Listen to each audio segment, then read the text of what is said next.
1955 میں جب ملک غلام محمد اس دنیا سے رخصت ہوئے تو بیوروکریسی نے اپنے قدم مضبوط کرنے شروع کر دیے۔ فوجی مداخلت بھی پورے عروج پر تھی۔ سکندر مرزا، جو کہ بیوروکریٹ بھی رہ چکے تھے، پاکستان کے گورنر جنرل بن گئے اور حکومت فوجی اسٹیبلشمنٹ کے قبضے میں چلی گئی تھی۔ سکندر مرزا کی یہ خواہش تھی کہ وہ لانگ پیریڈ اپنے اقتدار برقرار رکھ سکے، تو اس کے لیے انہوں نے کہا کہ ایک اپنے دوست کو شامل کر لوں جو کہ ایوب خان ہے، ان کو اس میں شامل کر لوں تو میرا یہ خواب پورا ہو سکتا ہے۔ تو انہوں نے ایسا ہی کیا۔ سکندر مرزا میر جعفر کے پڑپوتے تھے۔ میر جعفر وہی تھے جنہوں نے نواب سراج الدولہ کے خلاف غداری کی تھی۔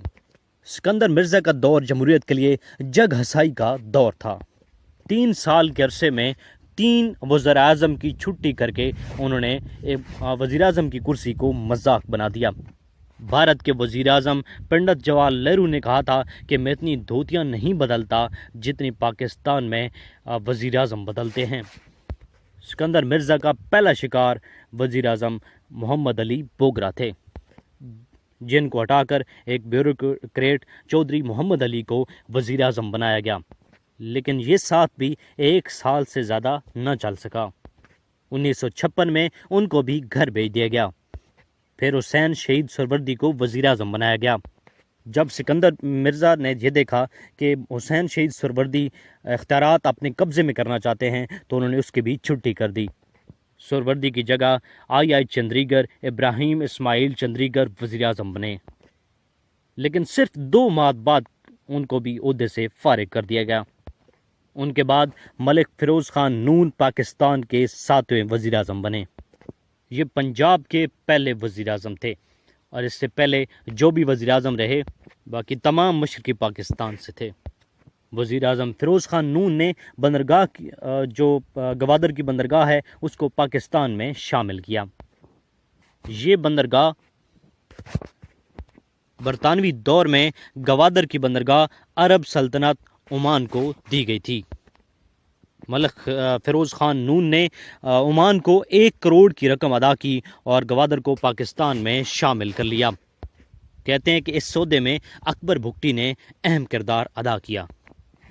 اس کے بعد پاکستان کے وزیر اعظم بننے والے چودھری محمد علی تھے۔ چودھری محمد علی نے جاتے جاتے بھی پاکستان کا 1956 کا آئین مکمل کر لیا، اور پاکستان کی اسی 1956 کے پہلے آئین کے تحت سکندر مرزا پاکستان کے گورنر جنرل سے پاکستان کے پہلے صدر بنے، اور اسی 1956 کے آئین کے تحت پاکستان ملک برطانیہ کے تسلط سے پوری طرح نکل کر ایک آزاد اور خود مختار ملک بن گیا۔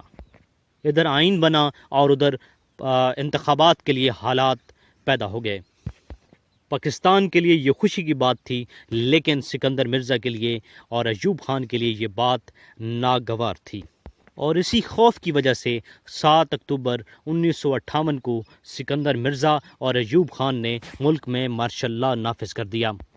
یہ بات یاد رکھنے کی ہے کہ پاکستان میں پہلا جو مارشل لا تھا وہ فوج نے نہیں بلکہ مشرقی پاکستان سے تعلق رکھنے والے ایک بیوروکریٹ سکندر مرزا نے لگایا تھا۔ انہوں نے ایوب خان کو چیف مارشل لا ایڈمنسٹریٹر مقرر کیا۔ جب ایوب خان نے یہ دیکھا کہ سکندر مرزا کا کوئی رول نہیں ہے، سارا جو کچھ ہوا مارشل لا لگا وہ میرے سہارے کی وجہ سے ہے، اس وجہ سے انہوں نے سکندر مرزا کو فارغ کیا اور جلا وطن کر دیا۔ ایوب خان نے قوم سے خطاب کیا اور ملک گیر مارشل لا کا اعلان کر دیا، اور یوں پاکستان کے جمہوریت کی جگہ میرے عزیز ہم وطنوں کا نظام شروع ہو گیا۔ شجاع نواز نے اپنی کتاب میں لکھا کہ ایوب خان کو پاکستان پر مسلط کرنے والے یہی سکندر مرزا تھے، کیونکہ جب انگریز آرمی چیف کے بدلے مقامی آرمی چیف کی بات ہو رہی تھی تو اس وقت لیاقت علی خان کے جو سیکرٹری تھے وہ اس وقت وزیر دفاع یہی سکندر مرزا تھے۔ انہوں نے ہی لیاقت علی خان کو یہ مشورہ دیا کہ ان کو پروموٹ کر کے ان کو پاکستان کا آرمی چیف بنایا جائے۔ شاید یہی وجہ تھی کہ سکندر مرزا یہ سمجھتے تھے کہ ایوب خان ان کے احسانات تلے دبے رہیں گے، لیکن وہ یہ بات بھول گئے تھے کہ طاقت کی جنگ میں اخلاق نامی کوئی ہتھیار نہیں ہوتا۔ قسمت کا حال تو دیکھیے، سکندر مرزا وہی شخص تھا جو کہ اپنی من مرضی کرتا تھا اور 5 وزیر اعظم کو اس نے تبدیل کیا، لیکن جب اسے جلا وطن کیا گیا تو مرنے کے بعد اسے وطن کی مٹی بھی نصیب نہ ہو سکی۔ سکندر مرزا نے 1969 میں وفات پائی اور لندن میں وفات پائی اور تہران میں دفن ہوئے۔ سکندر مرزا جب تک زندہ رہے انہیں ملک برطانیہ کی طرف سے وظیفہ ملتا رہا کیونکہ وہ انہی کے وفادار تھے۔ اب سکندر مرزا کا دور ختم ہو چکا تھا، اب ایوب خان کا دور شروع ہو چکا تھا۔ کچھ لوگ کہتے ہیں کہ ایوب خان کا جو دور تھا وہ پاکستان کا سنہری دور تھا، اور کچھ لوگوں کی رائے اس کے برعکس ہے کہ پاکستان کو تباہی کے دہانے پہ دھکیلنے والا بھی ایوب خان تھا۔ لیکن حقیقت کیا ہے، سچ کیا ہے، انشاءاللہ آپ کو نیکسٹ ویڈیو میں بتائیں گے۔